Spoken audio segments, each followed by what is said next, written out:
Welcome everyone, I'm Margarita, your host from Chinatown Museum. To celebrate Museums and Galleries Month, our live streams on Chinatown portals look into the different Chinatowns around the world. These cultural virtual trips are made possible by Bahay CHiNOY Sugbu Chinese Heritage Museum, Museum of Chinese Australian History, Ateneo's Ricardo Leong Center of Chinese Studies, CHiNOY TV, and Lucky Chinatown Mall. Chinatown Portals has already covered Manila, Cebu, and London in the previous weeks, and if you were not able to catch them on our live stream, please do subscribe to our YouTube channel, Museums Matter. Today, we will bring you to Chinatown, Melbourne. Our guest would be Dr. Ethel Villafranca. She is the curator and exhibitions manager of the Museum of Chinese Australian History. She has a PhD from the University of Melbourne, a master's in museology, major in education from the University of Florida, and a bachelor's in Philippine arts, major in arts management from the University of the Philippines, Manila. Her PhD research, curated learning, focused on identifying teaching strategies of museums that school teachers can adapt to help students engage in deep learning. Dr. Villafranca was a recipient of the Fulbright Scholarship, Asian Cultural Council Fellowship, and Melbourne International Research Scholarship. She is the principal author of Making Museums Work, a zero-aim handbook, which is the first comprehensive and practical handbook on establishing and managing museums in the Philippines. Let us welcome Dr. Ethel Villafranca. Hi, Marga. Hi, everyone. Good afternoon. Thank you, Marga, for the lovely introduction. Hello, everyone. Thank you for tuning into today's Chinatown Portals. As Marga has mentioned, I am the curator and exhibitions manager of the Museum of Chinese Australian History, which is based here in Melbourne, Australia. I am coming to you live from my home because Melbourne is still under lockdown. And this is due, as we know, to the COVID-19 pandemic, and we are highly encouraged to work from home. However, I am thrilled that we now have the technology that allows me to take you on a digital journey through more than a century of history and stories of Chinatown, Melbourne. Along the way, we will meet some people and groups of people who have left their mark on Chinatown's culture, architecture, traditions, and even food. I will also tell you about significant social, political, and economic factors that helped shape Chinatown over the years. Since we have a few people watching us from outside Australia, let's step back a little bit and find our geographical bearing for Chinatown, Melbourne.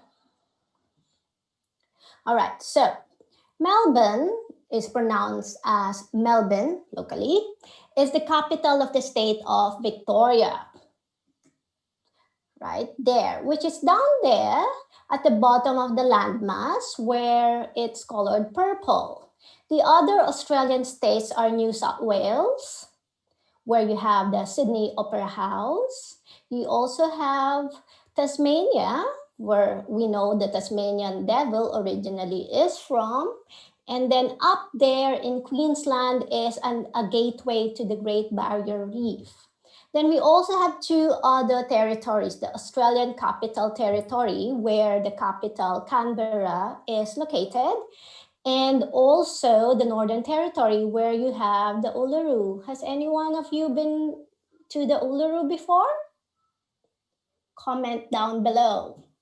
Now, so this is a map of part of a map of Melbourne CBD. Now, the Central Business District, or CBD as we call it here, is enclosed within the red rectangle with white dotted lines. So just some point of interest. Over here is the Parliament House, which is the seat of government of the state of Victoria. We have here down at the bottom the Flinders Street Station, which is the main train station of Melbourne. And then we have the Victorian Museum, the state museums around here, in around Carlton Gardens. And you will see here, that's the shopping area. And here is the State Library of Victoria. And this one here not sure if you guys can see it, is Swanston Street, which is the main street of the Central Business District. Now, where is Chinatown? So Chinatown is right there. As you can see, it's inside the purple rectangle. And compared to perhaps Chinatown in Manila, Binondo, which has several malls and shopping center, Chinatown is relatively small. And this is a close-up of the streets of Chinatown. So here's the boundary. So the heart of Chinatown is concentrated along Little Burke Street. All right, but it extends, so this map only shows Exhibition, the streets between Exhibition and Swanston, but the Chinatown precinct actually extends further beyond Exhibition Street into Spring Street, which is where you will find the Tianjin Garden, and it marks the entry, the eastern entry to Chinatown. Okay. So on the other end is, so it ends on Swanston Street, which I mentioned earlier, is the sort of the main thoroughfare, one of the main streets in Melbourne. Now, from there, Chinatown stretches along Little Burke Street, right there in the middle, all the way to Swanston Street, and includes all these laneways and alleys that link Little Burke, link Burke Street and Lonsdale Street. So Melbourne is notable for its creative laneways, some of which have beautiful street art. So if you ever visit Melbourne, look at our laneways, they're a sight to behold. So in the Philippines, we call these tiny streets esquinitas. These smaller streets were service roads for the main street. So that's why, if you remember from, so if we go back to our previous one, you will see you have Burke Street, and then you have Little Burke Street, and then you have Lonsdale Street, and then you have Little Lonsdale Street. So these little streets are actually back alleys. They're carriage streets for the main establishments, for the establishments that were on the main streets. This is where the carriage, service carriage would pass and bring their wares or supplies into the building through back entries. Okay, so now that we are geographically oriented, let's meet three fictional, I repeat, these are fictional characters who will help us tell the stories, and histories of Chinatown.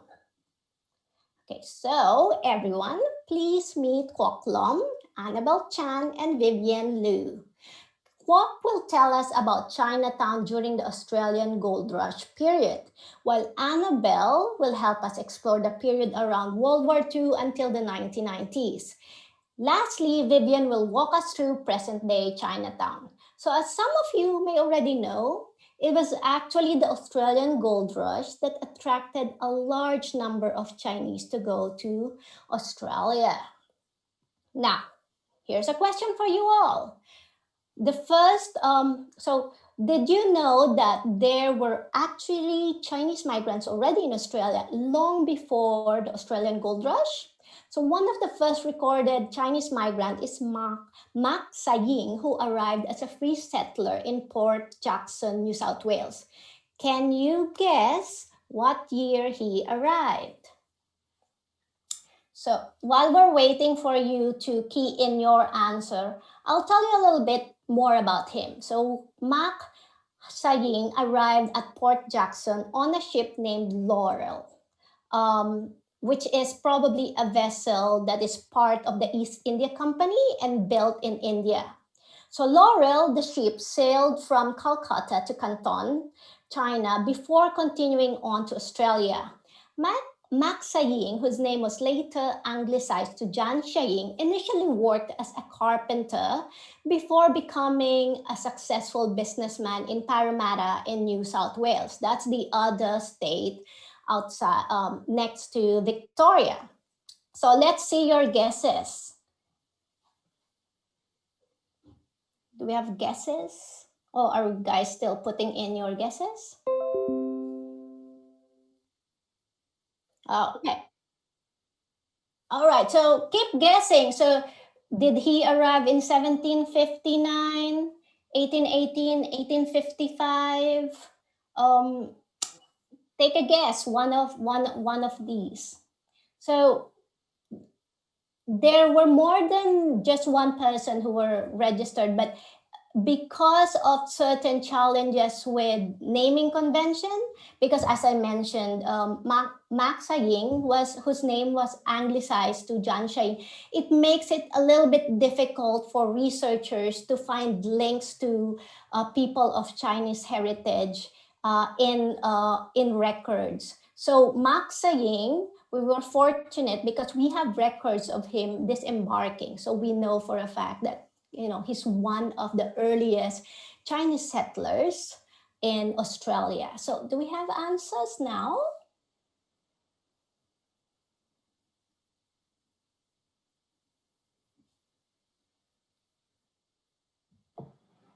It seems that 36% answered 1759 and 64% answered 1818.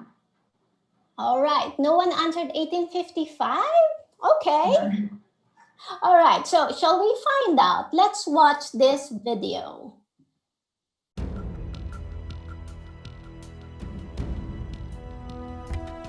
During the 19th and 20th century, there were no people more courageous than those who travelled across the sea to a distant place with only memories behind them and the unknown future ahead.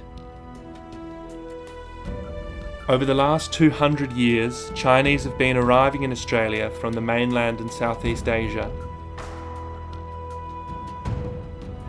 1 million stories is about their trials, tribulations and triumphs in the land they now call home. And the stories begin with the first generation arrivals.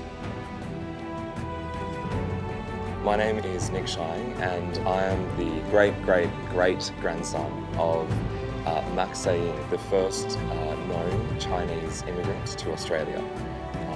He arrived in 1818, 200 years ago. But even before the British colonists arrived in 1788, there already had been indirect contact between Aboriginal clans and Chinese traders.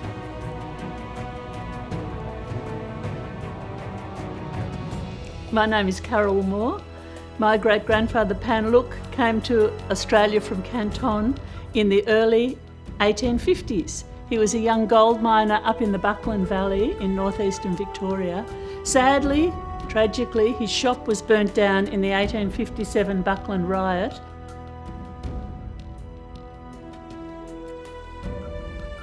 My grandfather, Chin Man Fun, came to Australia in 1917. It was a very difficult time. There was the White Australia policy in place in Australia. There was turmoil in China with unrest and the subsequent depression in the 30s, Japanese invasion and the Chinese Civil War. Today, most Australians have ancestors who made the great effort to migrate to Australia to escape tremendous adversity or to chase opportunity in a new land.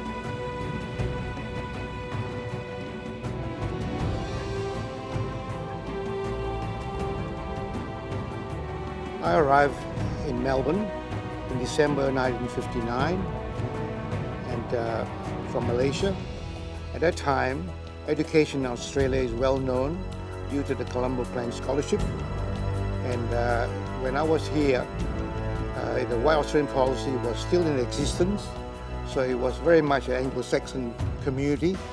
And so multiculturalism as it is today does not exist.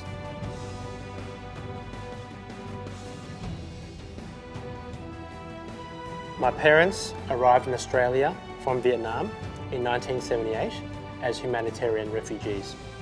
When they arrived in Australia, in Melbourne, they had nothing. They had to start afresh.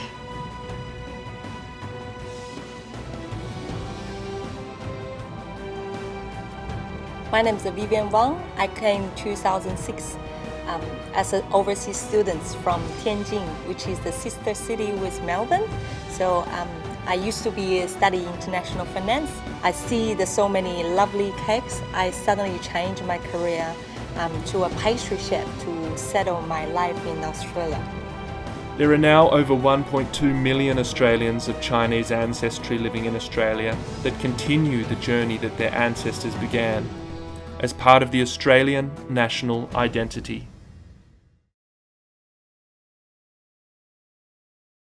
So the correct answer was 1818. So that video is part of an introduction video for the Museum of Chinese Australian History's newest exhibition, 1 Million Stories, which is currently on view at the museum. Hopefully, after the restrictions have lifted or have eased, those of you who are in Melbourne can come visit.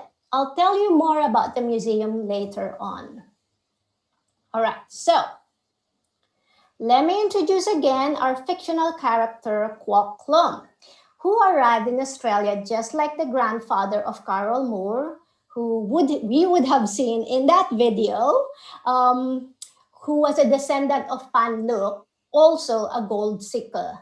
So Kwok arrived as a relatively young man in Australia from the Siop district. Okay, so you can see it here.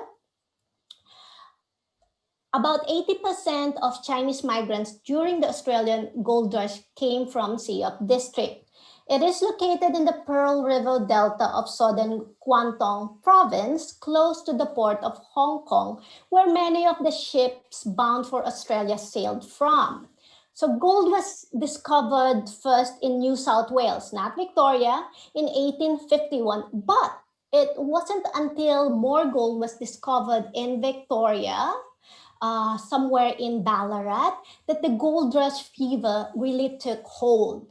Victoria was then referred to as the New Gold Mountain, with California as the original Gold Mountain, because Victoria was the second biggest producer of gold during that time. By 1858, Victoria's Chinese population has grown to around 42,000. So this is because of the attraction of gold.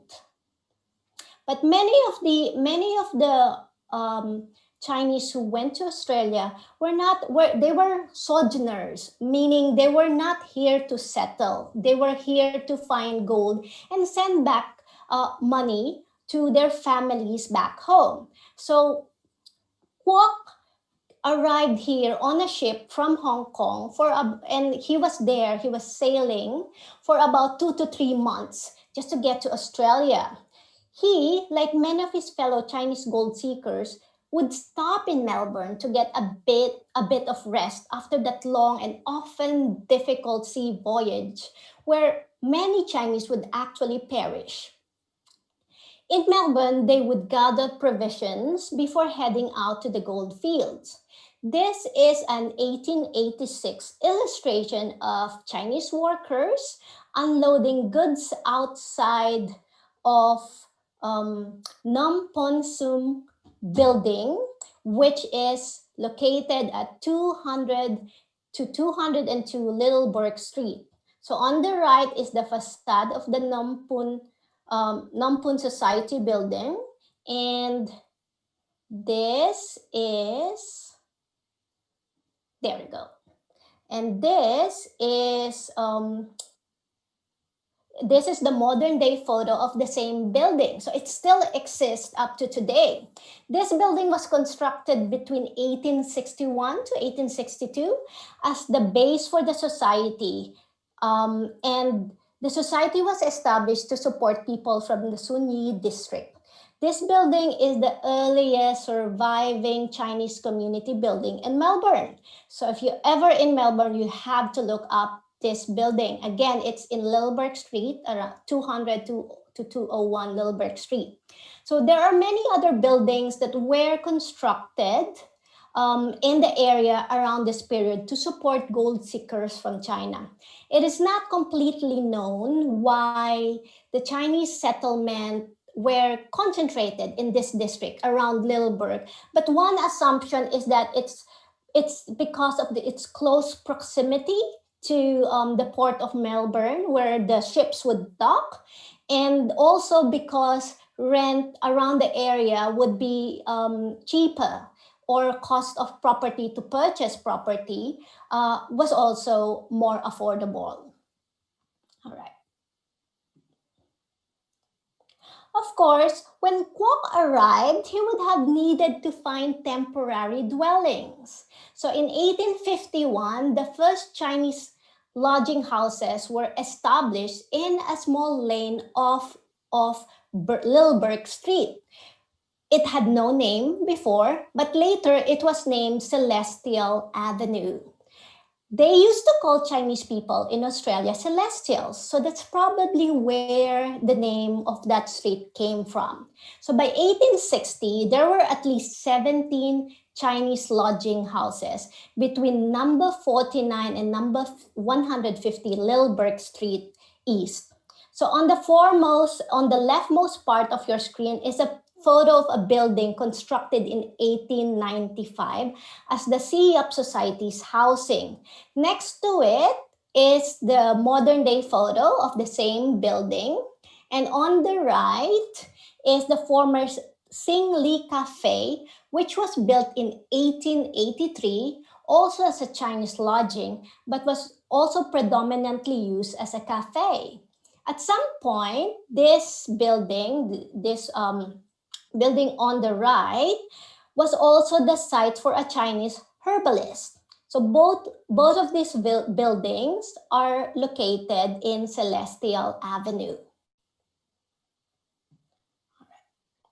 So when the gold rush started to slow down, many gold seekers, Chinese and other nationalities, traveled to richer gold fields such as those in Tasmania, another state in Australia, or outside of Australia like New Zealand. So others returned home to China, while some, like Kwok, found themselves returning to Melbourne and working in different trades. Between 1861 and 1901, the number of Chinese living across Melbourne had quadrupled, from only 581 to around 2,431.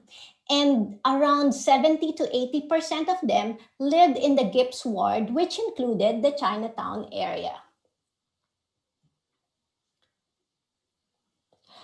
Kwok became a furniture maker. So this is an illustration from the collection of the Chinese Australian history, which shows you Chinese carpenters in a furniture factory in Little Burke Street around 1880. So Kwok would have worked in a building like this one on the right, which is a former cabinet maker's factory or shop located in 105 Little Burke Street. So this building, which is in 105 Little Burke Street, was built in 1882. It is a typical late 19th century shop, factory, or warehouse that until recently was continuously occupied by Chinese businesses, specifically furniture makers and joiners. So what's unique about Chinatown in Melbourne is that although it's a short laneway, the character of the buildings has been maintained. So you have all around Little Burke Street, you have high-rise and big buildings, but on Little Burke, you still would see three-story buildings that were characteristic of were remnants of the gold rush period. So around the first decades of the 20th century, the Chinatown area became a very important residential, economic, and social hub for the Chinese in Melbourne. Many of them, like Kwok, were young male who worked as storekeepers, importers, furniture makers, herbalists, fruits and vegetable wholesalers, or hawkers, and others would also put up their own restaurants or cafe. So this one I'm showing you is a photo of workers unloading bananas outside the Sun Kwong Sang Banana Merchants at 201 Little Burke Street in 1899.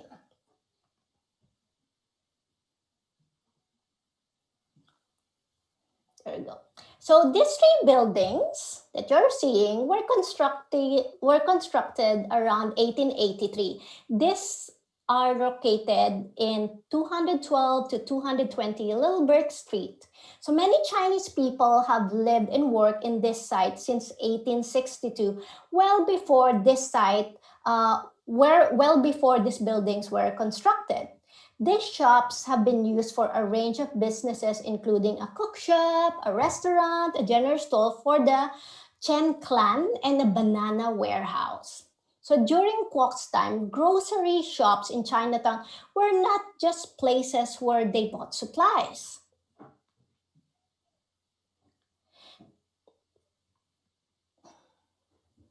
Many of the gold seekers, during Kwok's time, many of the gold seekers did not know how to read. So when they do receive letters from home, they would go into the backs of these shops and have someone read the letters to them. And someone would even help them write back a response on their behalf.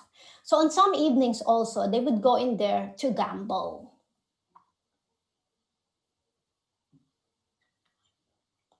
So this restaurant at 204 to 206 Little Brick Street was first operated by Mi Hyong Gui from 1907 to 1934. So this would be something that Kwok would have seen. Of course, it doesn't look like that. We don't have a photo, unfortunately, of how it looked like during the early 1900s. But from 1935 to 1940, it was listed under King Hong Lo. And finally, in 1941, it was registered as Lingnan Cafe. So now it still exists. It's now called Lingnan Restaurant. So you can still see this in Little Brick Street. So the 1901 Immigration Restriction Act, or what became more commonly known in Australia as the White Australia Policy, made it very difficult, if not impossible, for many Chinese to migrate to Australia. And this significantly affected Chinatown because replacement for laborers for the Chinese industries became very challenging. So the growing anti-Chinese sentiment during this period also affected restaurants and shops and other businesses in Chinatown. Because of this, there were predictions that around the 1940s, before World War II, that these socio-cultural challenges will result in Chinatown eventually disappearing.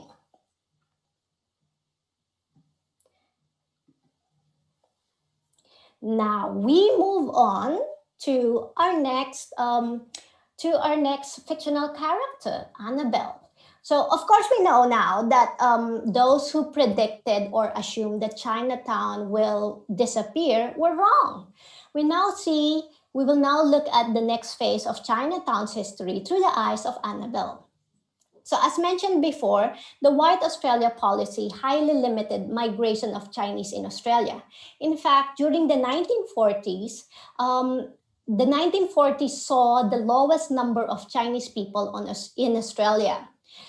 But the existing community flourished through the support of family stores and businesses. So Chinese family stores and businesses supported and built the community around Chinatown. So Annabelle was born in Melbourne to Australian parents who owned a fruit selling business in Chinatown. During her time, many societies were established that whose clubs were housed in buildings across Chinatown along Little Brick Street. And around the 1960s, the Melbourne City Council initiated a massive redevelopment of Chinatown as a tourist precinct. So there were mixed reception for that initiative. Some people, of course, were happy with that they were being given support, but others felt, no, we didn't want that. We don't want to be, an attraction, sort of like Disneyland. So Annabelle would have seen this redevelopment, which included the construction of Chinese archway. So in this photo, it shows the first Chinese councilor, city councilor, David Wang, with Ron Walker, then the Lord Mayor of Melbourne, Murray Byrne, Minister for Tourism, and Ta Wen Chu, an architect, during the launch of the Little Brick Street Chinese-style archway, which was built around 1975. These archways are pretty interesting, and I'll tell you why. So, it was not actually the first time that the Chinese arches were erected in Melbourne. So this image shows an illuminated arch over this with the sign that says Chinese residents welcome for Prince Alfred. And this was around 1867. So here's another one in 1901. This is two stereoscopic images taken in 1901 during the parades held in Melbourne to celebrate the opening of the first federal parliament of Australia and the visit of the Duke and Duchess of Cornwall and York.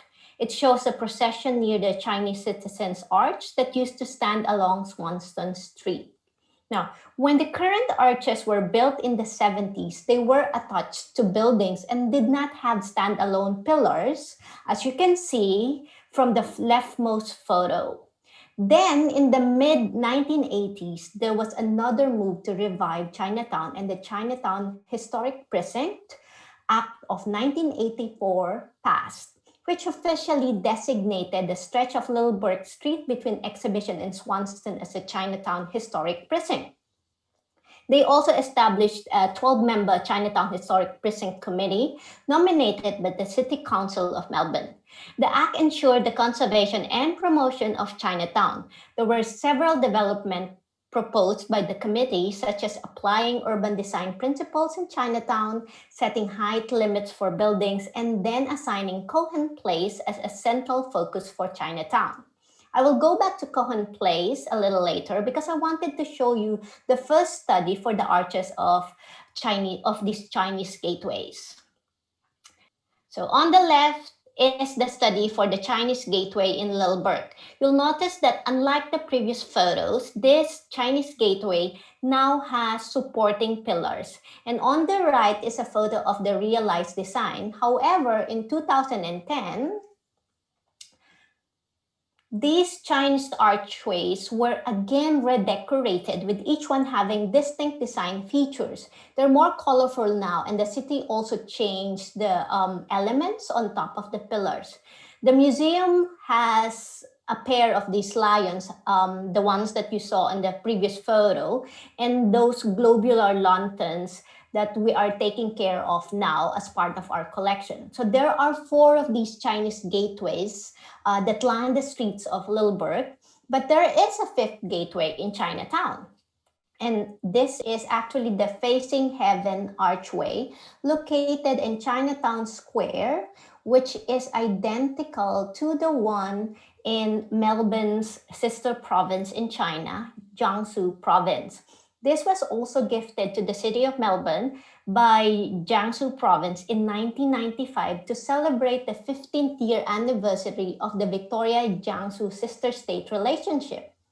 Building this gateway and the square where it is located was made possible through the Chinatown Historic Precinct Act of 1984.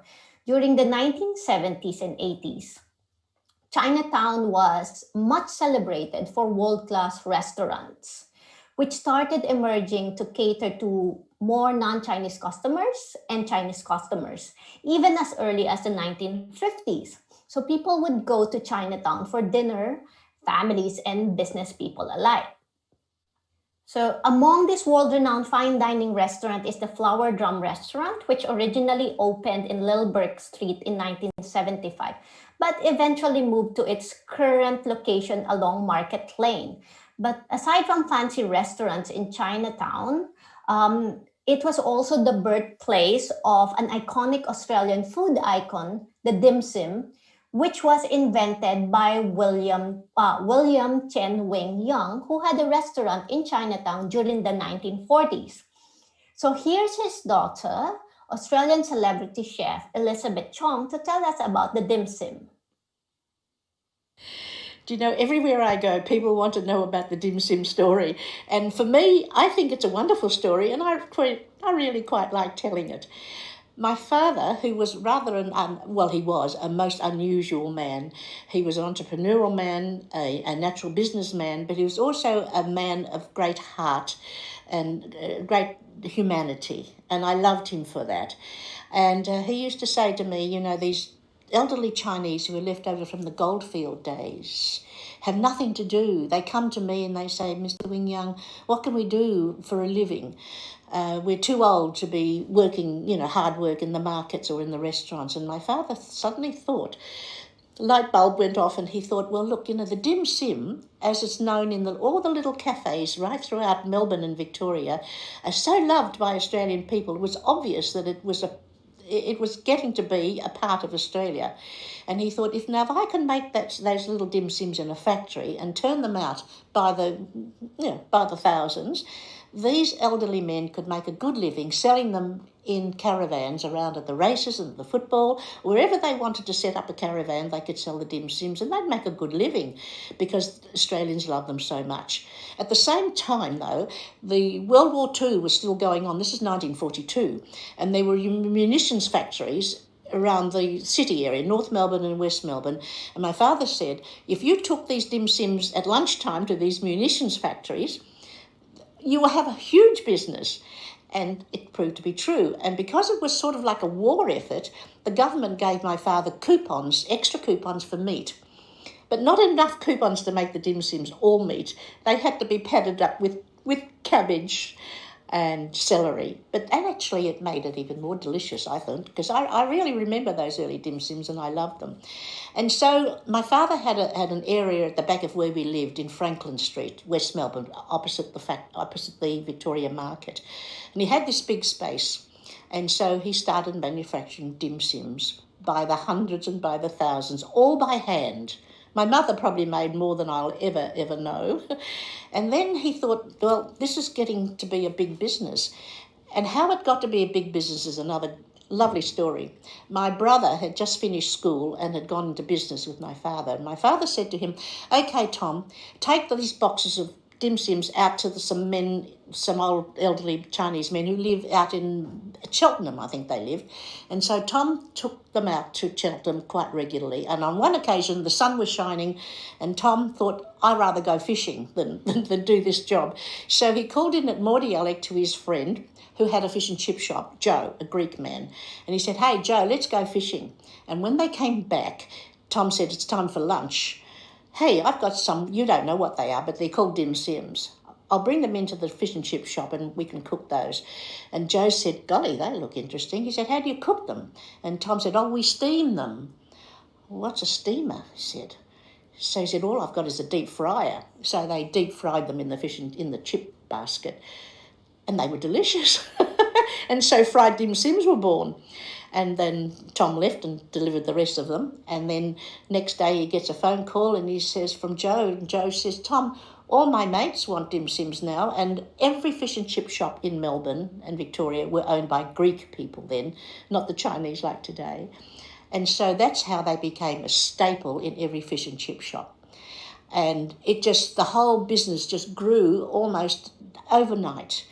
And then my father thought, well, we can't keep making these by hand, as the little cafes were. So he heard about a little tea house in London that was very famous for their sausage rolls because they had a wonderful machine. And he said, if I could find an engineer who makes these sausage roll machines, he could make a dim sum machine. So he did. He found this engineer. He was a German engineer, and my father commissioned him to make the very first machine to make dim sums in the world. And it was made here in Melbourne, in West Melbourne, in the factory. And then the rest is history. I believe today there are 9 million dim sums eaten every week in Victoria. And that was all because of the little start they had in the fish and chip shop so long ago in 1942. There you go. So we now move to present-day Melbourne. And we'll view it through the eyes of Vivian, who arrived in Australia from Singapore shortly after 2010 to pursue her master's in education at the University of Melbourne. Since the 1990s, the arrival of a large number of overseas Chinese students enrolled in inner city universities reinvigorated Chinatown. So it is important to note that Chinese international students do not only refer to those from mainland China, but also students with Chinese heritage from other countries such as Singapore, Indonesia, Malaysia, Taiwan, and others. So with the arrival of students like Vivian, new businesses in Chinatown, she will see fashion and beauty salons, cheap eateries and magazine stores, gaming and music, and they catered to international students. And these shops also evolved based on this shops changes based on what's popularly trending. For example, aside from dumpling houses now, Vivian can choose from a number of bubble tea shops around Chinatown. So let's just roll this video so you can see a nighttime view of Chinatown from across Cohen Place, and that's again the one of the arches facing Heaven Arch, and when it pans to the left, you will see some colorful lanterns, red lanterns that were newly installed during the pandemic period a few months ago. So it's, as you can see, the streets are empty. This was around 9 p.m. about 2 weeks ago that I shot. All right, so now part of the redevelopment of Chinatown in the mid-1980s was the establishment of the Museum of Chinese Australian History in Cohen Place. So this is the next slide, which shows you the Chinese Museum. So two photos. The one on the left is the building itself, before it became the Chinese Museum, the Museum of Chinese Australian History. So that building was constructed in 1905 as a storage for set and costumes for Her Majesty's Theatre, which is just next to it. So the 4-story building and the shortened one next to it that you can see in the photo were all part of the theatre's storage. Establishing the Chinatown Museum is also part of the Chinatown Historic Precinct Act of 1984. Now, in the next slide, if Vivian enters the museum, she will actually be able to read more about the Chinatown precinct, because we do have an exhibition about Chinatown on the ground floor of the building. And well, assuming we open soon, people will be able to see this exhibition if they want to learn more about the Chinatown in Melbourne, or they can even sign up in one of our guided tours conducted by our visitor services officers in the museum to walk around Chinatown and explore its history and stories. But if you want to be exploring Chinatown, if you want to explore Chinatown on your own, you can ask for the self-guided audio walking tour of Chinatown, which is narrated by historian and former museum curator, Dr. Sophie Couchman. So in this walking tour, there are 12 stops. And aside from exploring the history and the architecture in Chinatown, you will also hear stories about the precinct directly from 4 people who have had very close ties to Chinatown. So this is the facade of the Chinese Museum, which is home to over 8,000 objects and over 30,000 archival materials and books, majority of which were donated by members of the community. Its mission is to preserve and present Chinese culture and Australian history, as well as to recognize and celebrate the identity of Chinese Australian people through various activities and initiatives. So you've already seen the introductory video for our latest exhibition, 1 Million Stories. But aside from that, we also have other exhibitions. Like on the second floor, we have the Han Dynasty Life Everlasting exhibition, which explores the significant period of this significant period in Chinese history by showcasing the Han Dynasty's remarkable people, progressive ideas, and great innovators.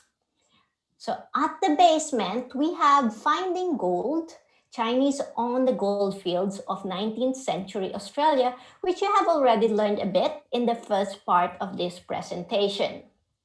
Now, the Dragon Gallery is in the ground floor. We have where you will see the biggest Chinese processional dragon in the world, the Millennium Dragon. That's the one that you see on the left of your screen. And you see its head there in the photo, but its body winds its way from the ground floor where it is located down to the basement, because that's how long it is. And in that gallery, the museum also displays the heads of 3 other retired processional Chinese dragons that have been used during citywide parades over the last century, including the Leong dragon, which you can see on the right of your screen. So this particular dragon has special significance in the history of dragon making in China, which I will tell you in a little bit. So the dragon processions has been part of Chinese culture in Australia as far back as the late Gold Rush period, where processions, perhaps they're not as grand as they are now, but they have been part of community celebrations in Melbourne and other regional parts of Victoria. For example, this photo from the museum's collection shows the procession on Burke and Swanson Street around March 1958.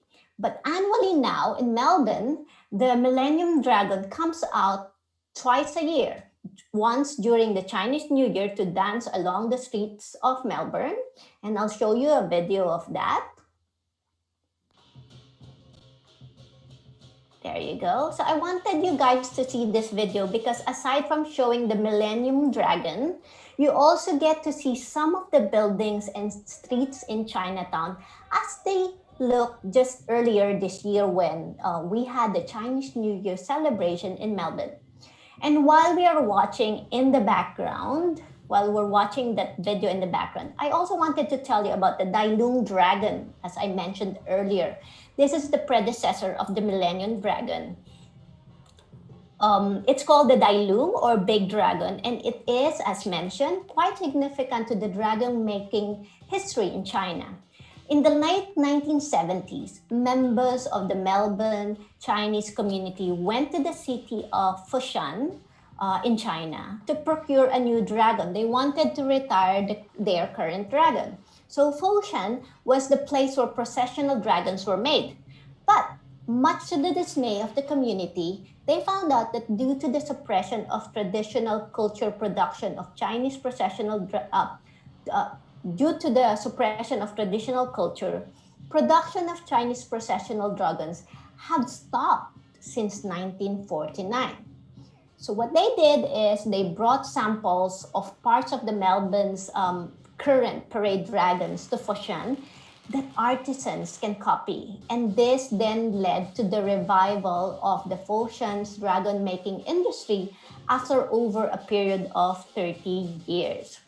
So going back to the Millennium Dragon that you can see here in the video, as I said, it comes out twice a year. Once during Chinese New Year and then also during Moomba Festival, which is another multicultural festival in Melbourne. The rest of the time, it slumbers in the museum, so you can come see it whenever you visit us.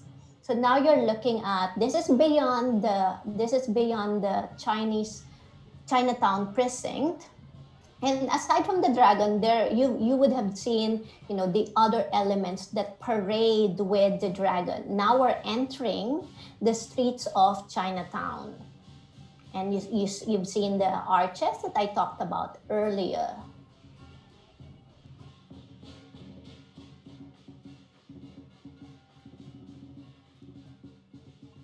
It also gives you a glimpse of the establishments that are along Lilburg Street.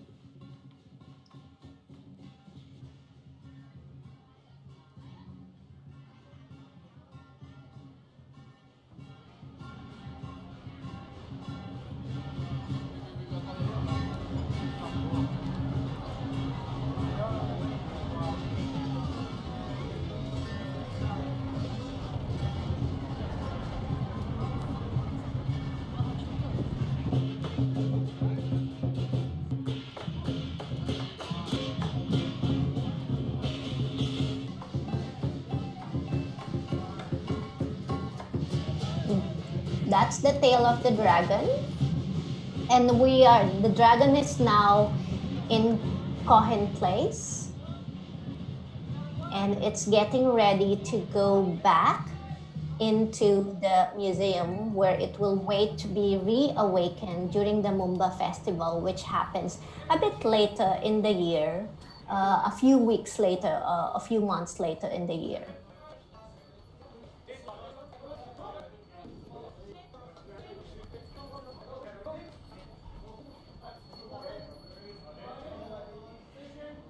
So I just want to note that the dragon, the Millennium Dragon, is not part of the museum's collection. We look after this for on behalf of the Leong Society, Leong Association.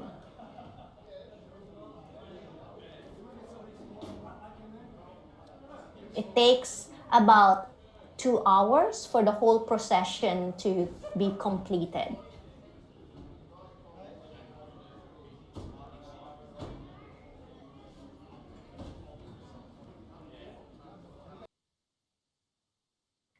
All right, so that's the fantastic dragon that we have in the museum. Now, while because of the lockdown, we have not been able to accommodate visitors or school groups in the museum.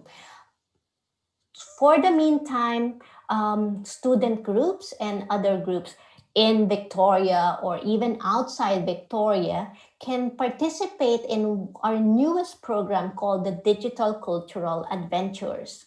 So we have 5 programs that they can participate in, and I wanted to end with a video promoting that. If you can't visit the Chinese program. Museum this year, our tour guides invite you on a discovery that'll be just as exciting. You can choose to discover the amazing inventions of ancient China, see the Chinese dragon awaken at Chinese New Year, or look back in history to see how Chinese Australians helped form our multicultural society. Prefer something more hands-on? Make yourself a special traditional Chinese lantern. Or take a Kung Fu lesson with our Shifu Damien. Book a digital cultural adventure through our website now, and we'll see you in your classroom very soon.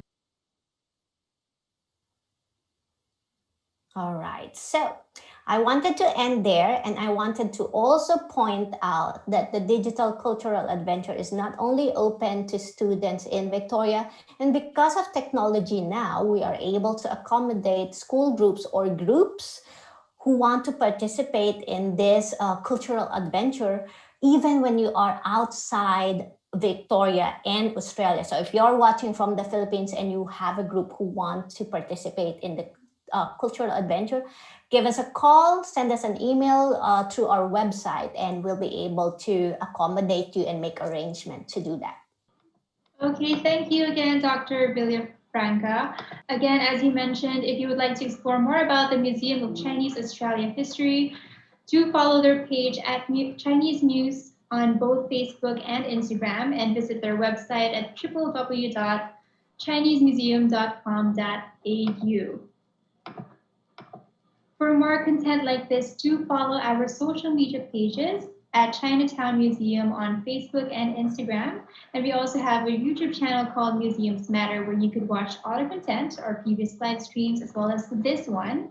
And please subscribe to Museums Matter on YouTube. Thank you again, everyone, for joining us on Chinatown Portals, and we'll see you again on our next live stream.